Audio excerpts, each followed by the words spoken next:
The first Darkness game was released in 2007, made by Swedish Pride Starbreeze Studios. Now when it's time for Darkness 2, finally, it's not Starbreeze anymore, it's Digital Extremes. Yes. How did that happen? Well, I think what happened was that Starbreeze were busy, first of all. And doing Syndicate, perhaps? Project Redline, I believe, we're still supposed to call it. Yeah, and they were also doing the Jason Bourne game, and they had Dark Athena. There was a lot of things that they were working on. All along, Top Cow, the comic book company, have been wanting to make a sequel, and 2K has wanted to make a sequel, but there's been some sort of legal trouble, rights, whatever. But 2 years ago, they approached Digital Extremes. Of course, Digital Extremes have worked with 2K in the past on the Bioshock series. I think they did some multiplayer work, maybe some ports, helped them out.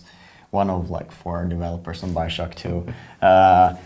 We don't really know who did what or when or however, but they did some work on that, and of course they did Dark Sector, Pariah. Before that, they worked on a lot of Unreal games with Epic, so that's their heritage. And because the first you mentioned that Top Cow have been wanting to do a sequel for a long time, and the first Darkness game was actually quite good. It was a good game. It didn't go all the way. I think it had some issues with game design that could have made it even better. I think there was an issue with getting your navigation in the game, and I think it was a little bit tedious picking up hearts all the time because you needed to do that to build your powers and things like that. And overall, it's always hard with a game where you actually seek darkness to gain power because it's not that fun to play with an all-black screen. No. And those are two things that Digital Extremes have said they're actually been working hard on. First of all, the control schemes. Yeah. Is supposedly easier to use these days. They're going with the quadruple wielding.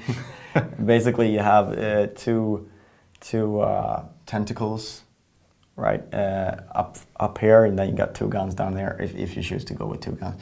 And one's a grabber, one's a slasher. And you can imagine what kind of things you can do with that.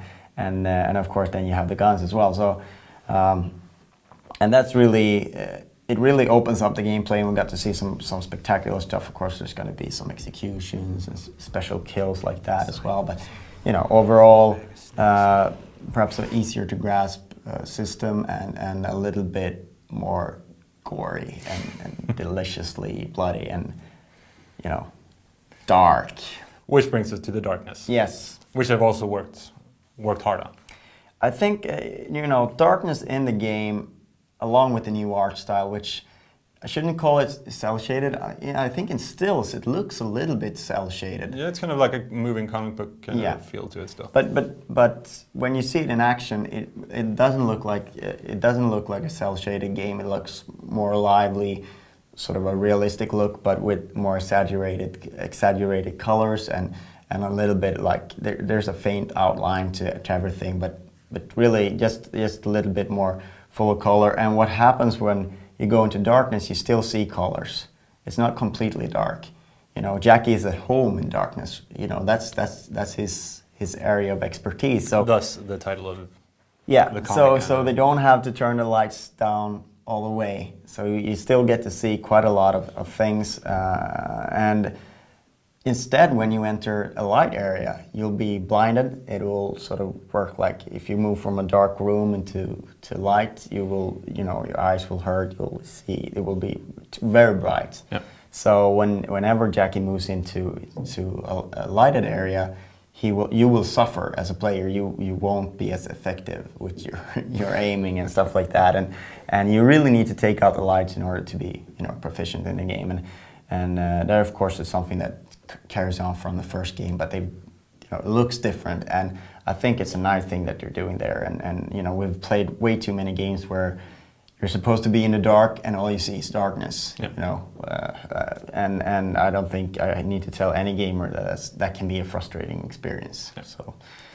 But do you think that Digital Extremes can do a good job with it? Because as we said before, the first game was actually quite good. The Starbreeze have made a lot of good games over the years, and now brand new, kind of like going from Bioshock went from I mean, Irrational to what we saw. I mean, it was kind of funny because what we saw was a very intense demo, and they wouldn't reveal anything about the story. And what they done was that they cut up a sort of interrogation scene where someone is after his Jackie's darkness powers.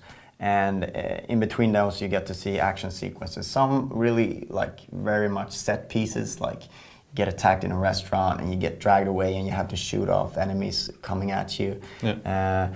And other more like open-ended, where we just got to see a lot of action and you know, executions and gore and stuff. And we also got to see how the Darklings work, and they sort of, there was a Darkling that sort of pick up a gun and gave it back to Jackie, and you know, you got to see things like that. Yeah, these small goblin-like creatures that follow them around. A little bit like you know, what you'd see in Overlord or something like that.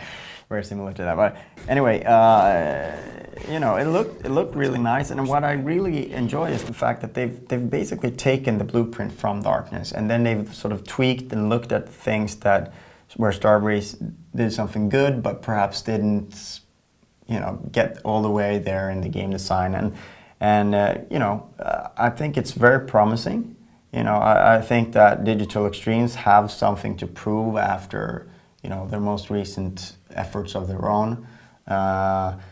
So you know, will they succeed? I have no idea, but it sure shows promise, and I think the fans of the first game should definitely look forward to this one.